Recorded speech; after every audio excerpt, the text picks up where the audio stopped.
हरिओम।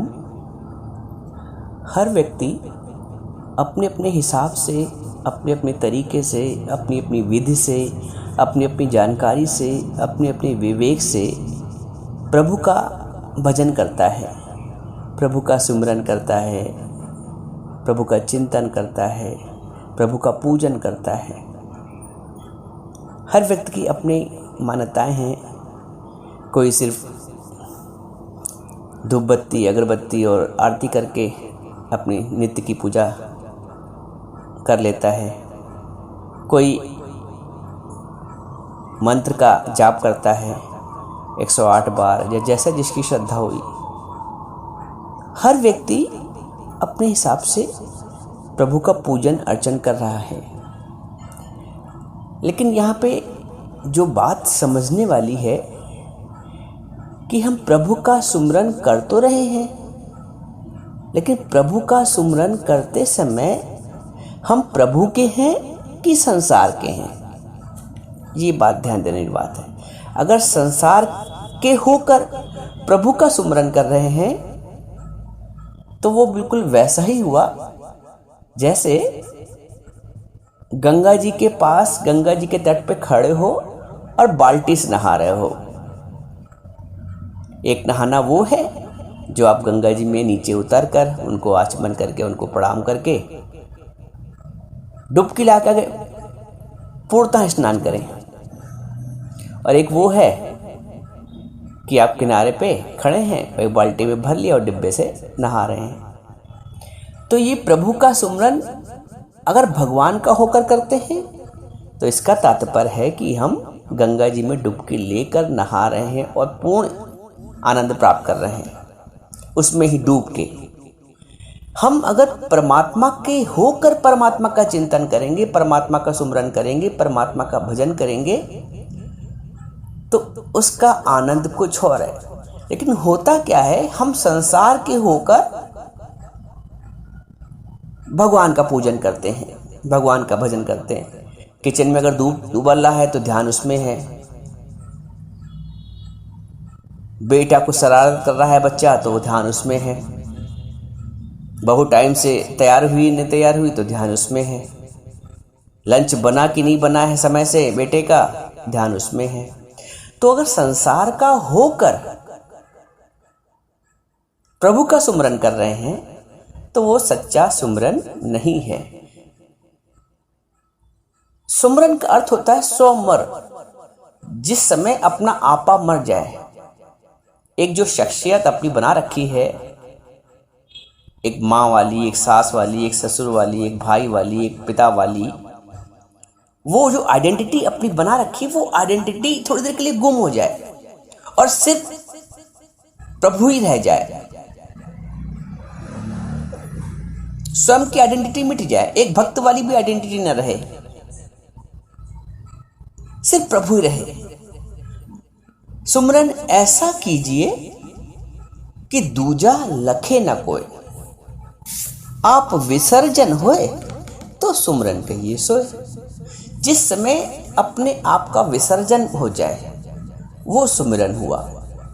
स्वयं का विसर्जन है हुआ तो प्रभु का सुमिरन पूर्णता हो गया। प्रभु का सुमिरन तभी पक्का माना जाएगा जब स्वयं का विसर्जन हो जाए। तो संसार का होकर अगर हम प्रभु का सुमिरन कर रहे हैं तो उस पर कच्चापना है। तो प्रभु का सुमिरन प्रभु का होकर करें, ठीक है। एक पहली बात। दूसरी बात, भगवान का ध्यान करके भजन करें। हम जो पूजन, चिंतन, भजन करते हैं वो भगवान का ध्यान करके करें, संसार का ध्यान करके नहीं, अपने आप का ध्यान करके नहीं। भगवान का भजन भगवान को ध्यान करके करें।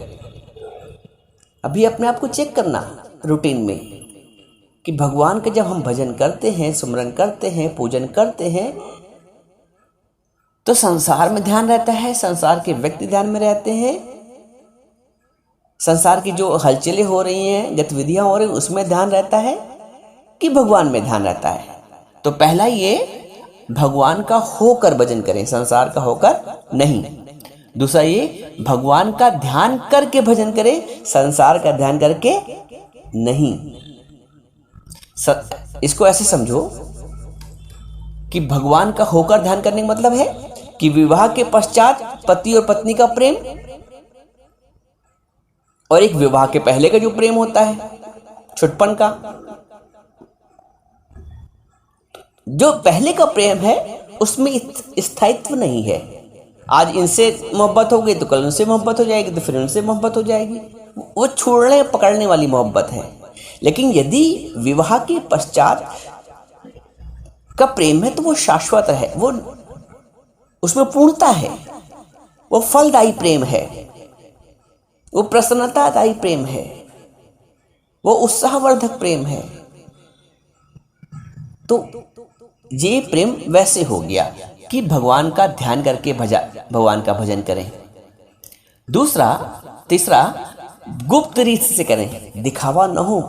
कभी भी परमात्मा का जब भजन सुमरन चिंतन माला करें तो गुप्त रीति से करें, शो ऑफ करके नहीं, दिखावा करके नहीं, प्रदर्शन करके नहीं। अगर प्रदर्शन करके करेंगे ना तो व्यभिचार वाली भक्ति हो गई, दिखावा करने वाली। भगवान क्या कहते हैं? अव्यभिचारणी भक्ति से मैं प्राप्त होता हूँ। बात समझना, बहुत गहरी बात है। भगवान ये कहते हैं कि हे अर्जुन, मैं अव्यभिचारणी भक्ति से प्राप्त होता हूँ, और दुनिया में जो भक्ति की जा रही है वो व्यभिचार वाले ढंग से की जाती है, वो दिखावा वाले ढंग से की जाती है, वो प्रदर्शन किया जाता है। भगवान की भक्ति में, भगवान की पूजन में प्रदर्शन नहीं है। जिस पूजन में प्रदर्शन हो रहा है, आपने देखा है कथा में लोग जो चढ़ाते हैं, कोई 6 केले चढ़ा देता है, कोई 1 दर्जन चढ़ा देता है, कोई 100 रुपये चढ़ाता है, कोई 500 चढ़ा देता है, कोई 50 रुपये चढ़ाता है। तो जो जितना बड़ा अमाउंट चढ़ाता है उतना ही प्रदर्शन करके, अगर 500 रुपये चढ़ा रहा है तो सोचता है 2 4 10 लोग देख लें। अगर उसने 1 किलो सेब लाके चढ़ा दिया है तो वो ये सोचता है कि 2 4 लोग देख लें। तो जिस पूजन में प्रदर्शन है वो पूजन नहीं है। फिर समझो, जिस पूजन में प्रदर्शन है वो पूजन नहीं है। इसीलिए कहते हैं भक्ति करे पाताल में, यानी इतनी गहराई से, इतनी छुप कर, इतनी गुप्त रीति से। बीज जब अंदर गुप्त होता है ना तभी वृक्ष बनता है। ऊपर ऊपर रह के अपना दिखावा करके बीज, वो वृक्ष नहीं बन पाएगा, वो फल नहीं दे पाएगा। बीज को अगर फलित होना है तो अपने को गुम करना पड़ेगा। तो भक्ति करे पाताल में तो प्रकट होए आकाश, रजब तीनों लोक में छिपे न हरि का दास। फिर ऐसा भी नहीं कि भगवान उस भक्त को छिपा ले जाए। यदि भक्त ने अपने आप को छुपा लिया तो अच्छी बात है, लेकिन समय आने पर भगवान उस भक्त को सबके आगे निछावर कर देता है। रजब तीनों लोक में छिपे न हरि का दास। फिर भगवान उस हरि के दास को छिपाता नहीं है, लेकिन आरंभिक अवस्था में तुम्हें भक्ति को गुप्त रीत से करनी है। किसी को देख लिया तो बड़बड़ करने लगे, मंत्र जाप करने लगे, रामायण पढ़ने लगे, गीता पढ़ने लगे, और कोई नहीं है तो फिर अपना मोबाइल में मन चला गया। ये व्यवहारिक सत्य है। भगवान से अधिक आजकल लोगों का मन मोबाइल में रहता है। ये व्यभिचार है। भगवान कहते हैं मैं अव्यभिचारिणी भक्ति से प्राप्त होता हूं। तो भगवान की जो सुमरन है, भजन है, कीर्तन है, जो तुम्हारा व्यक्तिगत है वो गुप्त रीति से होना चाहिए। सामूहिक मैं नहीं कह रहा हूं कि तुम जाके मंदिर में कीर्तन भजन करते हो, लेकिन जो तुम्हारा स्वयं का निजी पूजन है, स्वयं के उद्धार के लिए है, वो गुप्त रीति से होना चाहिए।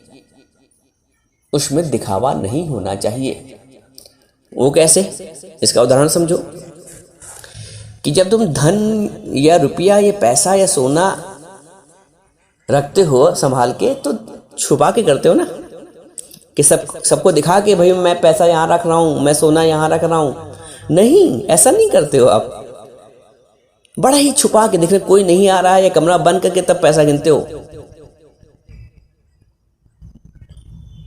जो संसार का धन है उसको तो तुम इतना छुपा के रखते हो, इतना संभाल के रखते हो, तो जो भगवान रूपी धन उसका दिखावा क्यों करते हो? उसको भी गुप्त रीति से करो, तभी वो फलित होगा, तभी वो आनंददायी होगा, तभी वो अव्यभिचार होगा, तभी वो अभिचारणी भक्ति के अंतर्गत आएगा। तो पहला, भगवान की भक्ति कैसे करें? पहला तो भगवान का होकर भजन करें, दूसरा भगवान का ध्यान करके भजन करें, तीसरा गुप्त रीति से करें, दिखावा करके नहीं, और चौथा निरंतर करें। एक बात ये भी बहुत मायने रखती है भक्ति के अंतर्गत कि भगवान का जो भजन है वो निरंतर करें। अब निरंतर तो आपसे होता नहीं, आपने 15 मिनट दे दिया पूजा में, 20 मिनट दे दिया, आधा घंटा दे दिया, 1 घंटा दे दिया, लेकिन भगवान ये कहते हैं कि भगवान का भजन निरंतर होना चाहिए। भगवान कहते हैं सततम कीर्तयन्तो माम, निरंतरता, सततम कीर्तयन्तो माम, सततम कीर्तयन्तो माम यतन तश्च दृढ़वता। दृढ़ता से यतन करना चाहिए कीर्तन का, भजन का, सुमिरन का, और सततम कीर्तयन्तो माम। हम तो सतत करते नहीं। अभी आप जब घर में रसोई करते हो, खाना बनाते हो, तो सतत तो करते हो, निरंतर, कि ऐसा नहीं कि 2 रोटी बना लिए फिर आधा घंटा ब्रेक कर दिया, फिर 2 रोटी बना ली फिर आधा घंटा ब्रेक कर दिया, फिर दाल चढ़ा दी फिर 1 घंटा ब्रेक कर दिया, फिर सब्जी बना ली फिर 1 घंटा। ऐसा नहीं, ऐसा करोगे तो दिन भर लग जाएगा, तुम्हारी सब्जी और पूरा खाना बन ही नहीं पाएगा, तुम्हारी रसोई बनी नहीं पाएगी पूरी। जैसे रसोई को निरंतर बनाते हो ना, ऐसा नहीं करते हो कि 2 रोटी भी बना ली फिर ब्रेक कर दिया, फिर 3 घंटे बाद बनाई 2 रोटी, ऐसा तो दिन भर नहीं हो पाएगा।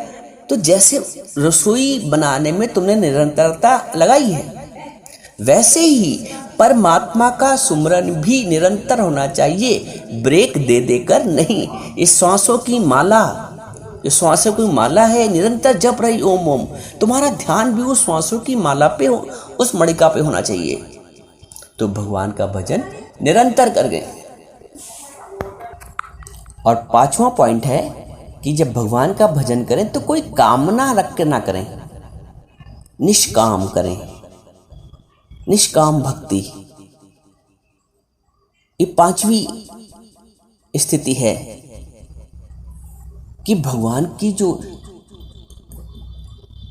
सुमरन हो रहा है, पूजन हो रहा है, कीर्तन हो रहा है, वो किसी कामना के आधार पे ना हो। कोई शर्त होती नहीं प्यार में, मगर प्यार शर्तों पे तुमने किया। जो प्यार है वो शर्तों पे नहीं होता है। भगवान का जो पूजन है वो शर्तों पे नहीं होता। भगवान ये कर दो तो हम 1 किलो लड्डू चढ़ाएंगे, भगवान ये काम बना दो तो हम पिन्नी खिलाएंगे। निष्काम होना चाहिए, काम हो ना हो पूरा, प्रभु से तो प्रेम पूरा होना चाहिए। काम के होने पे तुम प्रभु को सुमरन करोगे, काम के होने पे तुम प्रभु को भोग चढ़ाओगे। ये कैसी सौदेबाजी है? कोई शर्त होती नहीं प्यार में, मगर प्यार शर्तों पे तुमने किया। शर्त, भगवान, संसार में शर्त चल जाएगी, भगवान के आगे शर्त नहीं चलेगी। वहां तो निष्काम होना पड़ेगा, बिल्कुल निष्काम भक्ति। जैसे मीराबाई ने कोई कामना थोड़ी रखी थी, प्रहलाद ने कोई कामना थोड़ी रखी थी। निष्काम भक्ति तो निष्काम प्रेम, निष्काम प्रेम स्वयं ईश्वर का ही रूप है। जिस जीव को चाह नहीं सो शाहू का शाह, तुम बादशाह बन जाओगे। प्रभु तुम्हें ऐसी निश्चिंतता प्रदान करेगा। तुम करो, अभय होकर भगवान का भजन करो। देखो, तो ये 5 स्थितियां हैं। अगर इस अनुसार को परमात्मा का सुमरन किया जाए, भजन किया जाए, पूजन किया जाए, तो जीवन का उद्देश्य, जीवन का आनंद सदा बसत तुम साथ। पहले क्या, फिर ध्यान से सुन लो, भगवान का भजन भगवान का होकर करें, दूसरा, भगवान का ध्यान करके भगवान का भजन करें। तीसरा, गुप्त रीति से भगवान का भजन करें, दिखावा करके नहीं। चौथा, निरंतर करें, सततम कीर्तयन्तो माम, सतत मेरा कीर्तन करो, भगवान ने गीता में बोला है। और पांचवा, निष्काम होकर भक्ति करें, कामना को रखकर नहीं। ये है अव्यभिचारिणी भक्ति, ये है वास्तव में परमात्मा का सुमरन, ये है भक्ति, ये है प्रेम।